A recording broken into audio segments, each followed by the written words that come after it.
This video is brought to you by AKSIAS.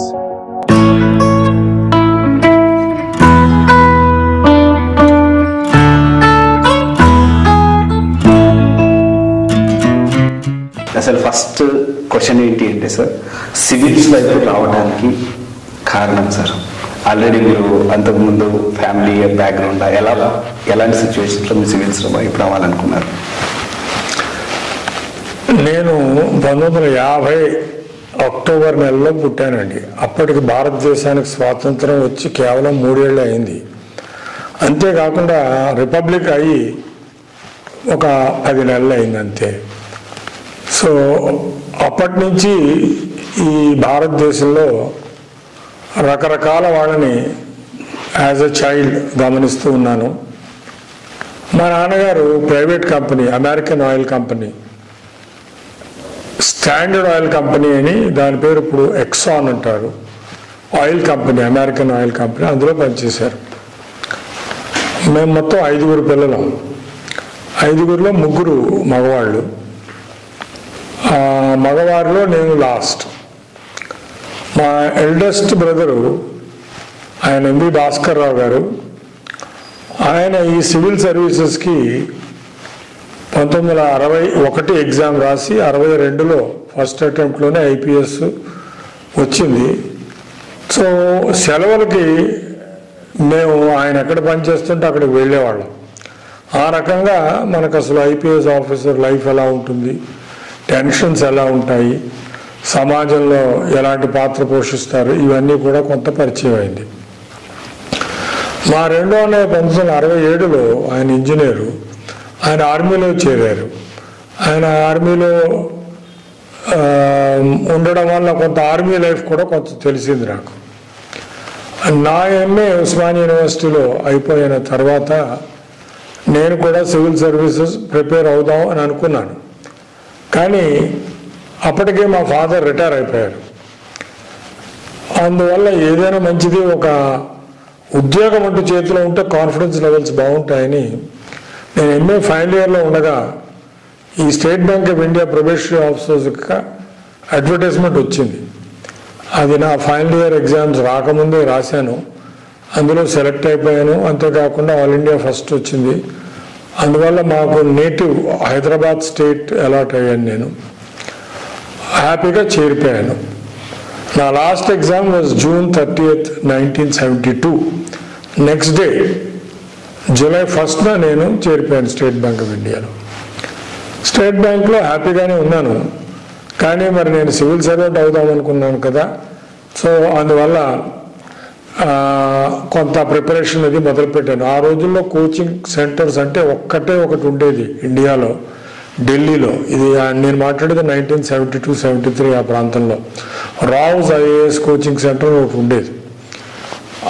తప్పించి ఇక్కడ హైదరాబాద్లో ఏమీ లేదు.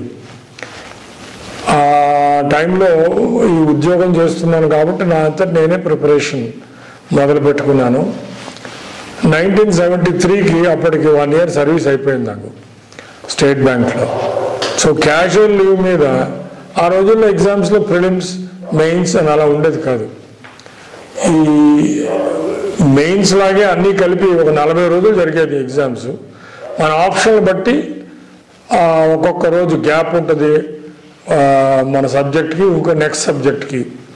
సో ఆ 5 రోజుల ఎగ్జామ్స్కి 5 డిఫరెంట్ డేస్లో నేను క్యాజువల్ లీవ్ తీసుకుని అప్పుడు state bank of India Secunderabad బ్రాంచ్లో పనిచేస్తున్నాను. వెళ్ళి రాసి వచ్చాను అంతే. ఎక్కడా కోచింగ్ పొందలేదు. కానీ బహుశా నేను నా 10వ ఏట నుంచి న్యూస్ పేపర్ చదవడం వల్ల, ప్లస్ కాలేజీలో ఉన్నప్పుడు కూడా జనరల్ నాలెడ్జ్ విషయాల్లో చాలా ఇంట్రెస్ట్ ఉండడం వల్ల అంత డిఫికల్ట్ అనిపించలేదు. 1973 ఎగ్జామ్లో కేవలం 36,000 మంది మాత్రమే ఇండియాలో అపియర్ అయ్యారు. సో అప్పుడు అంత కష్టపడకుండానే నాకు ఫస్ట్ అటెంప్ట్లో ఐపీఎస్ వచ్చింది. చేరిపోయాను స్టేట్ బ్యాంక్. నేను రిజైన్ చేసేసి చేరిపోయాను. మళ్ళీ నాకు మెరిట్ కూడా చాలా హై ర్యాంక్ వచ్చింది కాబట్టి మళ్ళీ ఆంధ్రప్రదేశ్ వచ్చింది నాకు ఈ ఐపీఎస్లో కూడా. సో హ్యాపీగా చేరిపోయాను. ఇదంతా ఎందుకు చెప్తున్నానంటే ఆ రోజుల్లో జనాభా చాలా తక్కువ. ఇంతమంది గ్రాడ్యుయేట్స్ పోస్ట్ గ్రాడ్యుయేట్స్ లేరు. అందువల్ల ఈ పోటీ పరీక్షలో అంత ఎక్కువ కాంపిటీషన్ లేదు. కానీ ఇప్పుడు సంవత్సరానికి 10 లక్షల మంది అపియర్ అవుతున్నారు. అందులో 760 మందినే సెలెక్ట్ చేస్తున్నారు ఏదో ఒక సర్వీస్కి. అందువల్ల కాంపిటీషన్ చాలా పెరిగిపోయింది. ఈ పద్ధతి కూడా మార్చారు, స్కీమ్ ఆఫ్ ఎగ్జామినేషన్. ముందు ప్రిలిమ్స్ అన్నారు, ప్రిలిమ్స్లో క్వాలిఫై అయిన తర్వాతే వాళ్ళు అప్లికేషన్ ఇస్తారు, అది ఫిలప్ చేసి మెయిన్స్. 10 లక్షల మందిని ప్రిలిమ్స్కి వెళితే అందులో 14,000 మందిని మాత్రమే మెయిన్స్కి అర్హత పొందుతారు. ఆ 14,000 మంది మెయిన్స్ ఎగ్జామ్ రాసిన తర్వాత అందులో సుమారు 2,000 మందిని ఇంటర్వ్యూకి పిలుస్తారు, పర్సనాలిటీ టెస్ట్ అంటారు. అందులో 760 మంది సెలెక్ట్ అవుతారు. సో ఎలిమినేషన్ చాలా ఎక్కువ. అందువల్ల ఆ రోజుల్లో ఏదో జరిగింది, కానీ ఇప్పుడు అంత తక్కువ ప్రిపరేషన్తో సివిల్ సర్వీసెస్లో సక్సెస్ఫుల్ అవ్వడం కష్టం.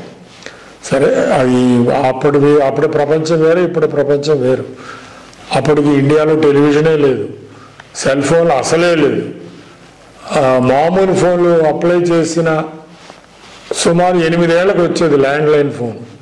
నేను 1966లో అప్లై చేస్తే మాకు 72లో వచ్చింది ఫోన్ సికింద్రాబాద్లో. సో ఆ ఫోనే గొప్ప. ఇప్పట్లాగా ఇన్ని నాలెడ్జ్ ఎక్స్ప్లోషన్ కానీ ఇంటర్నెట్ కానీ ఇవన్నీ లేవు. సో ఆ ప్రపంచం ఇంక మళ్ళీ రాదు. కాబట్టి దాని గురించి ఆలోచించకుండా ఎక్కువగా ఈ ప్రస్తుత ప్రపంచంలో మనం ఎలాగా సక్సెస్ఫుల్ అవ్వాలి దాని గురించి మనం మాట్లాడుకుందాం.